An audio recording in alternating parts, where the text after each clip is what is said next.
Dr. Gillian Hammah, Chief Marketing Officer at Aya Data. We are based in Ghana, headquartered in the UK. I am at the Nedbank IMC Conference, and today I spoke on people or AI, the decision facing marketers today. So, one of the insights that I spoke to was, this insight that it's not if you will use AI, it's how you will blend AI and human capabilities. And I think it's really important because for many companies, I think they feel pressured into having to choose between the two. And that's one side. There are others who feel like they can wait. They don't, AI is a trend and it may even go away. So they'll just wait. But it's here to stay. It is changing the way that we operate, very much how computers did many, many years ago. And so every leader now has the responsibility to look at how are they going to blend the usage of AI, both internally and externally with clients, with the humans that they have. And it's so the game has changed, and leaders really need to kind of take their head out of the sand and start thinking about how am I blending the two so that they don't risk losing talented staff who feel they're being kept behind. They don't risk losing customers who feel that others are providing a service they're unable to quicker, faster. And they also don't get hung up still in manual processes and taking ages to deliver what people are now doing in hours or minutes. So, really, for me, an important insight for leaders. Another point that I touched on, and I'll touch on all of them, but for me, culture was one of the big things that I think sometimes people don't, in the race to AIify your business, let me say it that way, people forget about the internal culture and the impact that it can have. Now, there was a statistic done in South Africa actually in 2024. There was a paper written and it highlighted that 80% of AI projects fail.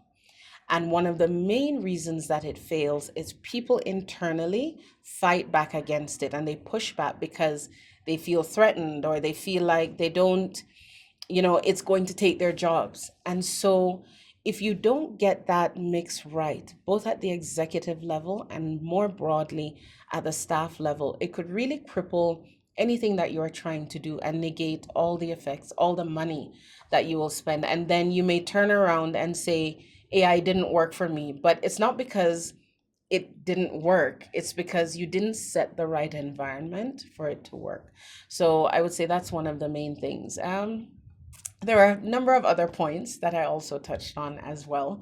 And the first one really was where I think, again, a lot of companies make the mistake where something is trendy and you try to, you know, there was a movie a long time ago called Field of Dreams.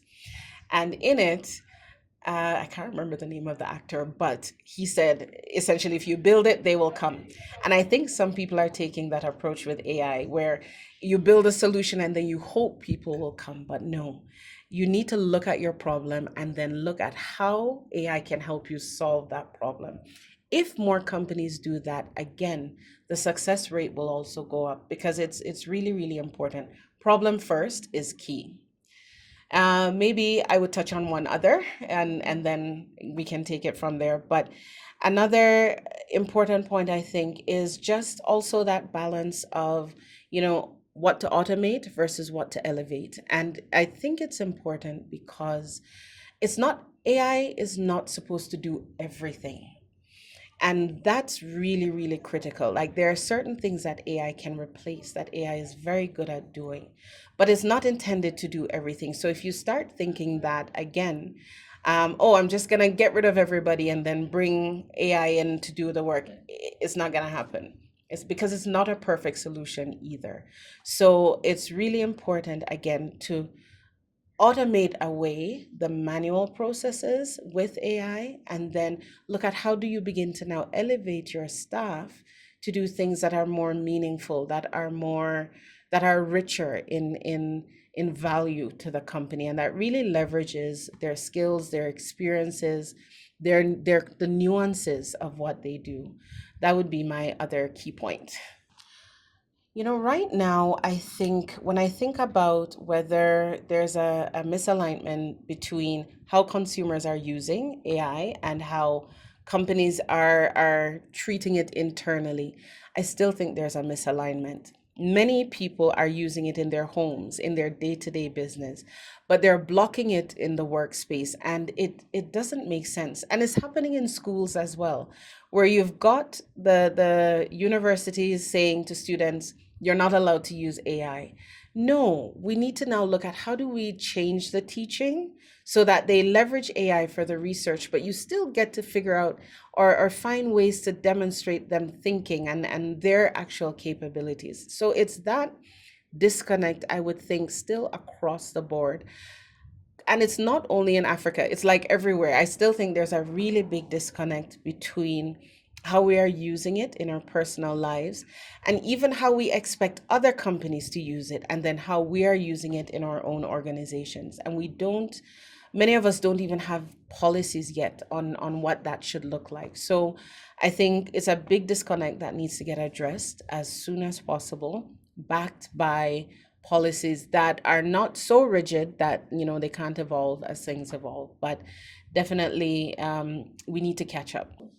So I would, when I think about Africa and where we are vis-a-vis other countries, as it relates to policy and usage maybe of I think we're behind.